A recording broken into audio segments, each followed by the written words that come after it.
엘마서 40장에서부터 42장까지는 엘마가 코리엔톤에게 행복의 계획에 대해서 설명하는 내용입니다.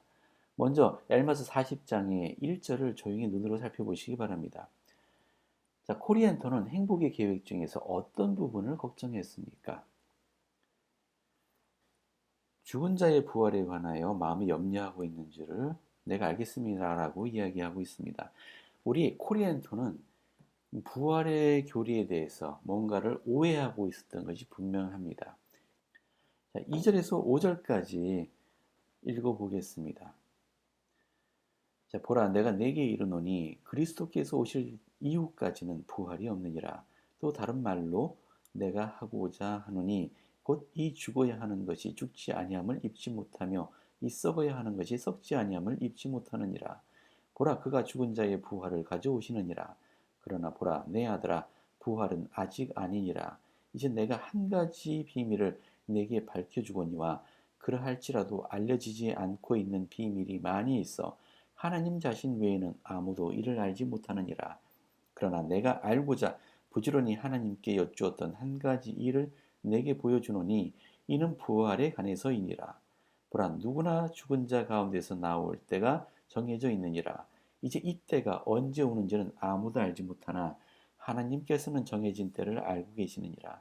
이제 사람들이 죽은 자 가운데서 나올 때가 한 번 있든지 또는 두 번째가 있든지 또는 세 번째가 있든지 문제가 되지 아니하나니 이는 하나님은 이 모든 것을 알고 계시며 나로서는 이 일이 이러함을 곧 모두가 죽은 자 가운데서 일어날 정해진 때가 있다는 것을 아는 것으로 족함이라.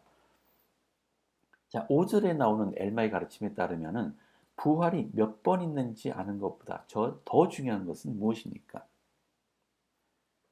자, 부활이 한 번 있는 일이든지 아니면 두 번째가 있든지 세 번째가 있든지 몇 번째가 있든지 이건 문제가 아니다. 진짜 중요한 것은 죽은 자 가운데서 일어나는 정해진 때가 있다. 하나님께서 정하신 때가 있어서 그때 부활이 일어난다는 것을 아는 것이 중요하다. 그리고 그것으로 족하다라고 설명합니다. 여기 주어진 이 가르침은 좀 엘마의 가르침과 후기에 우리가 알고 있는 가르침과 좀 다르다라고 생각되는 부분들이 있습니다. 자, 근데 이것은 엘마의 시각에서 봤을 때 설명입니다. 후기에 있는 우리와는 시대가 다르고 앞으로 다가올 일에 다릅니다. 그래서 엘마의 미래는 우리에게는 과거 일이 되죠. 그래서 엘마의 설명이 조금 이상하다고 생각되는 것은 2000년 전에 엘마의 시각에서 설명한 것이기 때문이라고 이해하시면 좋겠습니다. 하지만 엘마의 이 가르침은 분명히 내가 알고자 부지런히 하나님께 여쭈었을 때 하나님이 내게 밝혀주신 것이다 라고 설명하고 있습니다. 그러니 엘마의 가르침은 엘마의 개인 의견이 아니고 하나님께서 주신 지식입니다. 16절부터 23절까지 엘마가 부활에 대한 교리를 가르칩니다. 여러분 잠시 이 부분을 읽어보시면서 엘마가 가르친 부활의 교리들을 한번 모두 찾아보시기 바랍니다. 잠시 동영상을 멈추고 여러분 시간을 가지시기 바랍니다. 좋습니다. 함께 살펴볼까요? 먼저 16절부터 보시면은 엘마는 먼저 첫째 부활에 대한 설명으로부터 시작합니다. 엘마는 이렇게 설명합니다. 아담의 시대로부터 그리스도의 부활까지 있을 자들의 영혼이 육신과 재결합함을 뜻한다. 즉, 첫째 부활은 아담의 시대부터 그리스도 부활 때까지 살다가 죽은 사람들로부터 시작한다라고 말합니다. 영혼과 육신이 악인이나 의인이나 마찬가지로 모두 한 번에 재결합되는지, 즉 의인들과 악인들이 모두 한꺼번에 일어나는지는 내가 말하지 않겠다. 하지만 그들이 모두 나오는 일이, 즉 그들의 부활이 그리스도의 부활 이후에 죽은 자들의 부활보다 먼저 일어난다는 것을 내가 말하는 것으로 촉할지니라. 엘마는 분명하게 말하고 있습니다. 그리스도의 부활 이전에 살다가 죽은 자들은 그리스도 부활 이후에 살다가 죽은 자들보다 먼저 부활한다라고 설명하고 있습니다. 이 부분에 대해서 좀 의아할지도 모르겠습니다. 왜냐하면 후기에 우리가 말할 때 첫째 부활은 예수 그리스도께서 재림하실 때 의인들의 부활, 즉 해이 왕국에 속한 자들과 다려 왕국에 속한 자들의 부활을 첫째 부활이라고 합니다. 근데 엘마는 예수 그리스도께서 부활하시고 곧 일어나게 될 부활이 있다라고 설명을 했습니다.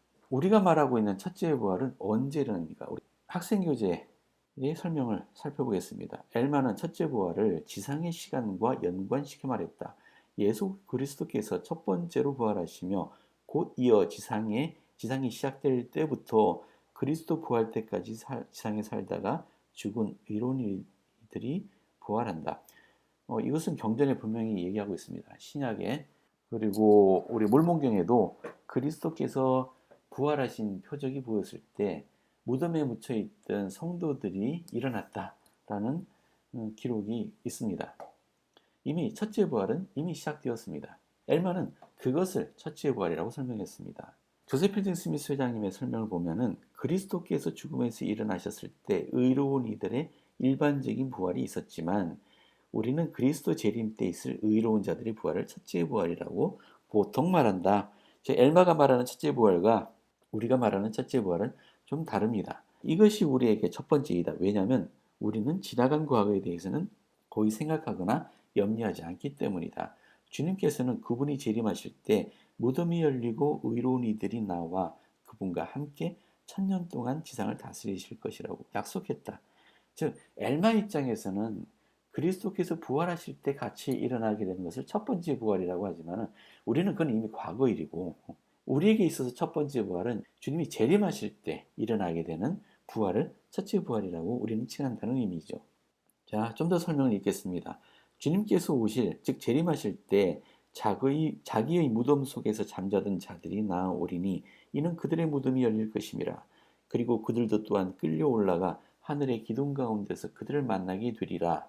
그들은 그리스도의 것이요 첫 열매니 주와 함께 먼저 내려올 자들이요 땅 위와 그들의 무덤 속에 있다가 먼저 끌려 올라가서 그를 만나게 되는 자들이라. 이 모든 일은 하나님의 천사의 나팔을 부는 소리로 이루어지리라. 이들은 하나님과 그리스도가 만인의 심판자로 계시는 하늘의 이름에 기록된 자들이니 이들은 예수 곧 자신의 피 흘림을 통하여 이 완전한 속죄를 이루신 새 성약의 중보자 예수를 통하여 온전하게 된 의로운 자들이니라. 예수 그리스도께서 재림하실 때 그분을 영접하기 위해 하늘로 올려가는 자들이 있다라고 설명하고 있습니다. 즉 하늘에 있는 자들은 무덤에서부터 일어나서 하늘에 올라가서 그분을 맞아서 땅에 함께 내려올 것입니다. 이때 일어날 일들을 첫 번째 부활이 됩니다. 계속 읽겠습니다. 이 위대한 일이 있은 후 그리고 주님과 그분을 영접하기 위해 끌려 올라간 의로운 이들이 지상에 내려온 후에 또 다른 부활이 있을 것이다. 이것은 나중에 일어나지만 첫째 부활의 일부로 여겨질 수 있다. 이 부활에는 달의 영광의 반차를 따른 이들이 나올 것이며 이들은 그분을 영접하기 위해 끌려 올라가기나 합당하지 못하지만 복받는 통치를 향유하러 나오기에는 합당한 이들이다.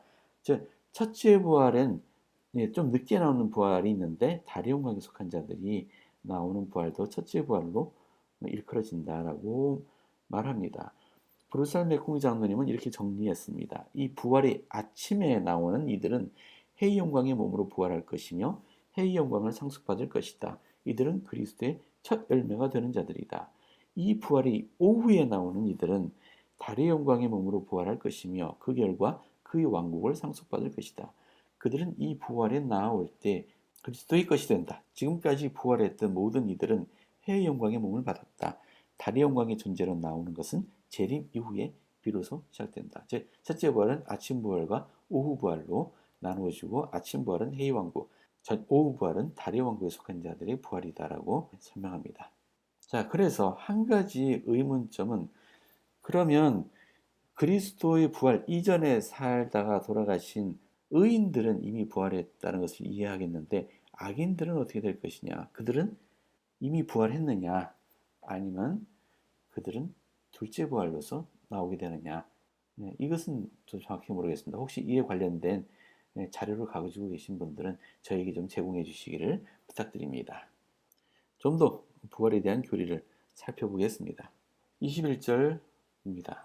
곧 육신의 죽음과 부활 사이에는 공백이 있고 영혼은 행복하거나 비참한 상태에 처하여 하나님께서 정하신 때 곧 죽은 자들이 나와 영혼과 육신이 모두 재결합되어 하나님 앞에 서서 그들의 행위에 따라 심판을 받게 될 때가 이르리라. 심판입니다. 마지막 심판이죠. 모든 사람은 마지막에 하느님 앞에 서서 행위에 따라 심판받게 될 때가 이른다라고 설명합니다.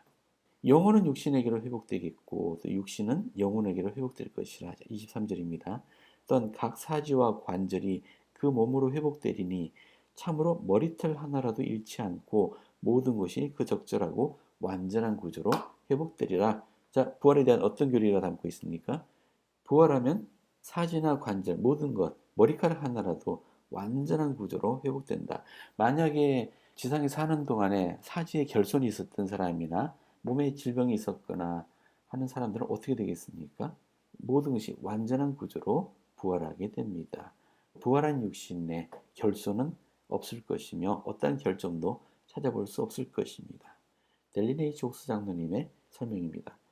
태어날 때부터 결함이 있었거나 살아가면서 생긴 상해, 질병 또는 노화에 따른 자연적인 퇴부로 불편을 겪는 모든 사람이 적절하고도 완전한 구조로 부활할 것이라는 사실은 큰 위안이 됩니다. 즉, 우리가 사랑하는 사람들이 필멸의 삶에서 겪는 난관들, 선천적, 후천적으로 얻은 신체적, 정신적 또는 정서적 결함을 이겨낼 힘과 시각을 얻습니다. 우리는 부활 때문에 이러한 필멸의 결함들이 단지 일시적인 점뿐이라는 것을 압니다.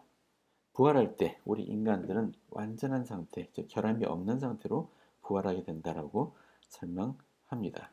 하지만 자, 부활한 이후에 악인에게는 마지막 심판 때 악인에게는 참담한 죽음이 임하나니 이는 그들이 의의 일에 관한 것에 대한 죽음이라. 다시 한번 죽음이 있다라고 설명합니다. 어떤 죽음입니까? 즉 의에 관한 죽음입니다. 그들은 부정하며 부정한 것은 무엇이라도 하나님 나라를 기업으로 받을 수 없습니다. 여기에서 엘마가 말하는 악인은 누굽니까? 우리 지금까지 의인, 악인 이렇게 구분하고 있었습니다만은 해의 영광, 달의 영광, 별의 영광, 그리고 멸망. 이 가운데서 엘마가 말하는 악인, 참담한 죽음에 이르게 되는 자들은 누구입니까? 그렇습니다. 멸망의 자식들이죠. 이들을 지배한 이들 모두는 구원받은 자들입니다. 이들은 죄를 용서받았고 그들은 의인으로 구분이 됩니다. 악인에게 임하는 죽음을 우리 교재에서는 이렇게 설명합니다. 경전에는 이따금 두 번째 죽음으로부터 구원받는 것에 대해 나와 있다. 두 번째 죽음은 영적인 죽음, 즉 의로움으로부터 단절되고 어떤 영광의 왕국도 상속받는 것을 거절당하는 것을 말한다. 두 번째 죽음은 최후의 심판이 있을 때까지 오지 않을 것이며 극히 소수의 사람들에게만 올 것이다. 지상에 살았던 대부분의 사람들이 이 두 번째 죽음으로부터 구원받는 것이 확실하다. 즉 엘마는 달의 영광에 속한 자들, 별의 영광에 속한 자들 모두를 의인이라고 구분한 것을 알 수 있습니다. 의롭다는 것이 무슨 의미일까요? 영어로는 righteous라고 얘기합니다. 즉 올바르다, 의롭다, 바르다 이런 의미죠. 의롭지 않다는 것은 뭔가 구부러져 있다는 의미죠. 올바르지 않고 곧지 않으니까. 마지막 심판에서 우리 주님께서는 그 죄를 회개하는 자들을 모두 다 의롭다라고 칭하게 됩니다. 지상에 사는 동안에 완전하게 이루어지는 사람이 있겠습니까? 즉 자신의 행동으로 율법을 지킴으로써 의롭다함을 받을 사람이 있겠습니까? 그렇지 않습니다. 그렇기 때문에 그리스도께서 속죄를 하실 필요가 있었던 것입니다. 우리 모든 사람들은 그리스도의 속죄가 필요합니다. 우리 주님께서 의롭다고 우리를 칭하시는 것입니다. 즉 굽어져 있었던 우리를 주님께서 곧게 펴주시는 것입니다. 이때 이것을 받아들이지 않는 자들, 즉 멸망의 자식들이죠. 그리스도의 속죄를 받아들이지 않고 악마를 따르고자 하는 자들은 주님께서 도울 수가 없습니다. 그들은 악인으로 남게 됩니다. 그 외의 모든 자들은 주님께서 의롭다라고 칭해 주시는 것, 그분이 인정해 주심으로써 우리는 의로워집니다. 이것에 대해서 여러분들은 우리 주님에 대해서 어떻게 생각하십니까? 우리 죄로 인해서 그분이 고통받으셨습니다. 하지만 주님은 그 모든 것을 감당하시고 우리를 의롭다 하고 칭해 주시는 것입니다. 그로 인해서 우리는 구원받게 됩니다. 그리스도에 대해서 한없이 감사드려야 하지 않겠습니까? 부활에 관한 엘마의 가르침이었습니다.